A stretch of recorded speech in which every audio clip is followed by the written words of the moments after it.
बहुत तहलका खेज़ ख़बर है मेरे पास। अदालतों ने कुत्ते की तरह ज़लील होने के बाद आज आर्मी के ख़िलाफ़ एक बड़ा फ़ैसला दिया है। डिटेल फ़ैसला है। इसका फ़ैसला जो था उन्होंने जनवरी में कर दिया था, लेकिन डिटेल फ़ैसला आज आया जो कि कहीं पर मुझे तो नज़र नहीं आया पाकिस्तान के अखबारों में। अच्छा हुआ यह है कि आर्मी ने जो कब्ज़े किए हुए ज़मीनों के ऊपर, ख़ास तौर पर चूँकि ये इस्लामाबाद हाई कोर्ट का फ़ैसला है तो ये इस्लामाबाद से रिलेटेड है। इस्लामाबाद की मारगला के ऊपर जो इन्होंने 8000 एकड़ ज़मीन पे कब्ज़ा किया हुआ है, जिसमें मनार रेस्टोरेंट भी आता है। तो अदालत ने कहा है कि चूँकि फ़ौज जो है उसके पास कोई राइट नहीं है कि वो ज़मीन के ऊपर कब्ज़ा करे। फ़ौज को जो भी ज़मीन दी गई है गवर्नमेंट ऑफ पाकिस्तान की जानिब से, वो डिफेंस मकासद के लिए है, तो वो किराया भी नहीं ले सकती और 60 दिन के अंदर वो किराया जो है वो वापस करें, वो बल्कि अदालत में जमा कराए। इसके अलावा जो उन्होंने फ़ैसला किया है, E9 में नेवी ने एक बड़ा ज़बरदस्त गोल्फ कोर्स बनाया हुआ है। ये मैंने तस्वीर लगाई है पीछे, फैसल मस्जिद नज़र आ रही है। क्या बात है, लग रहा है इस्लामाबाद है। कब्ज़ा किया हुआ है। इसके ऊपर भी उन्होंने कहा है कि इसको खाली किया जाए। ये आपने आइन की खिलाफ वर्जी की है, अपने हलफ की खिलाफ वर्जी की आर्मी ने और नेवी ने, और ज़मीन पर कब्ज़ा किया है।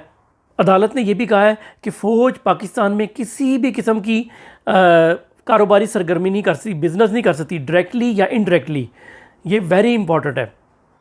और फ़ौज किसी ज़मीन की मालिक नहीं है। मालिक जो है वो हुकूमत पाकिस्तान जो है, और फ़ौज का मालिक जो है वो सदर पाकिस्तान है। उन्होंने ये भी फैसले में कहा है कि फ़ौज का काम ज़मीनों पे कब्ज़े करना नहीं है, बल्कि मुल्क को बैरूनी जारियत से, जारियत का एक दूसरा लफ्ज़ होता है मुदाखलत, उससे महफूज करना है।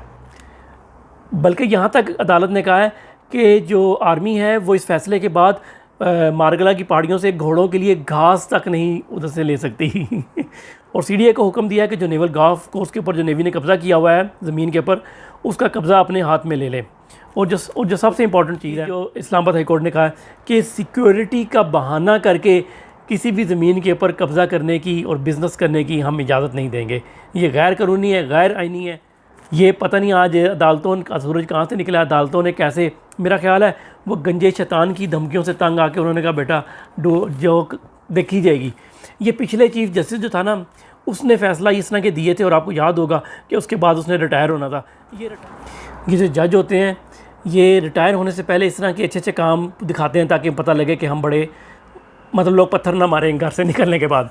तो हो सकता है इनमें से जो जज है कोई रिटायर हो रहा हो तो उसने इस वजह से कर दिया हो, या फिर अपनी ख्वार निकाली आर्मी के ऊपर, वरना इनकी क्या औकात कि ये आर्मी के ख़िलाफ़ इस तरह का फ़ैसला दें। इस मैसेज को पहुंचाएं लोगों तक। अगर किसी की ज़मीन पे आर्मी ने कब्ज़ा किया हुआ है तो उसको छुड़ाएं और अदालत में जाएं और इस फ़ैसले का रेफरेंस दें। Thanks for watching.